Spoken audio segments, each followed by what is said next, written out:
காலையில டான் 9 மணிக்கு எல்லாம் வந்து யுகி அங்க போயிடுறா. ஆனா ஹீரோயின் 10 மணி ஆகுது, 10:30 மணி ஆகுது, 11 மணி ஆகிடுது, இப்போ வரைக்கும் இன்னும் வரல. அவளுக்கு வர சொல்லிட்டு எவ்வளவு திமிரு பாரு, இன்னும் வரல அப்படின்னு யோசிச்சுட்டு இருக்கும் போது 11 மணிக்கு ஆடி அசைஞ்சு பொறுமையா ஹீரோயின் இப்பதான் வரா. 9 மணி ஆச்சா? 9 மணிக்கு என்ன வர சொன்ன, மணி 11 ஆகுது, இவ்வளவு நேரமா வந்துட்டு என்ன காக்க வைக்கணும், என்ன வெறுப்பேத்தணும்ன்றதுக்காக தானே இதெல்லாம் பண்ணிட்டு இருக்க, நீ வேணும்னு தானே என்கிட்ட பிரச்சனை பண்ணணும்னு இதெல்லாம் பண்ற அப்படின்னு கத்துறா. ஆமா, அதுக்காக தான் பண்றேன். நான் வந்து அவனுக்கு டிவோர்ஸ் கொடுக்கவே முடியாது.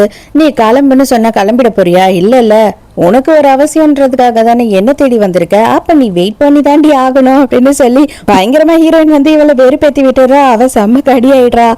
நான் இங்க இருந்து போற வரைக்கும் உன்னால கண்டிப்பா வந்துட்டு அவனோட குடும்பத்துக்கு மருமகளா போகவே முடியாது. நானா வந்து இங்க இருந்து போனேன்னா மட்டும்தான் உனக்கு வேகன்சியே இருக்கும். அதை ஞாபகம் வச்சுக்கோ. என்கிட்ட ஒழுங்கா பேசு. எனக்கு 2 கண்டிஷன் தான் இருக்கு. அந்த 2 கண்டிஷனை நீ செஞ்சிட்ட அப்படின்னா ஆல்ரெடி டிவோர்ஸ் பேப்பர் சைன் பண்ணி வச்சிருக்கேன், இது உனக்கு தான் அப்படின்னு சொல்லி ஹீரோயின் வந்து அவகிட்ட டிவோர்ஸ் பேப்பரை கொடுக்குறா. அவளுக்கு பயங்கர சந்தோஷம். அதை பார்த்த உடனே உன்னோட கண்டிஷன் என்னவா இருந்தாலும் பரவாயில்ல, நான் செய்யறேன், என்னன்னு சொல்லு அப்படின்னு சொல்லி கேட்குறா. பொருட்கள் எல்லாமே வந்து பார்த்தீங்கன்னா இன்னமும் அந்த வீட்லயே தான் இருக்கு. அது எல்லாத்தையுமே ரொம்ப அழகா சேஃபா வந்து யாருக்கும் தெரியாம பேக் பண்ணி என்னோட இடத்துக்கு நீ அனுப்பி வைக்கணும். 2வது, அவர்கிட்ட வந்து இந்த பேப்பர்ல சைன் வாங்கும் போது இது டிவோர்ஸ் பேப்பர்னு தெரியவே கூடாது, இவ்வளவுதான் அப்படின்னு சொல்றா. விஷயம் இப்பதான் காட்டுறாங்க. ஆக்சுவலா என்ன ஆகுது அப்படின்னு பார்த்தா, புருஷங்காரன் வந்து ஹீரோயினுக்கு கல்யாணம் பண்ணும் போதே வந்து என்ன சொல்லியிருப்பான்னா, இது பாரு, எங்க குடும்பத்தை பொறுத்த வரைக்கும் டிவோர்ஸ்ன்றது நடக்கவே கூடாது, அதுல ரொம்ப ஸ்ட்ரிக்டா இருப்பாங்க. இப்போ நான் சொல்றேன், உனக்கு கல்யாணம் பண்ணிக்கிறதுல எனக்கு ஒரே ஒரு கண்டிஷன்னா, நீ என்னைக்குமே என்ன டிவோர்ஸ் பண்ணக்கூடாது அப்படின்னு சொல்றான்.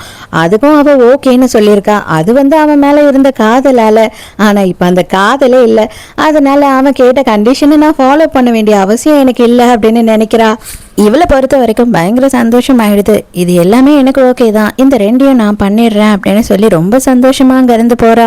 இதுக்கப்புறம் எல்லாமே உன் கையில தான் இருக்கு.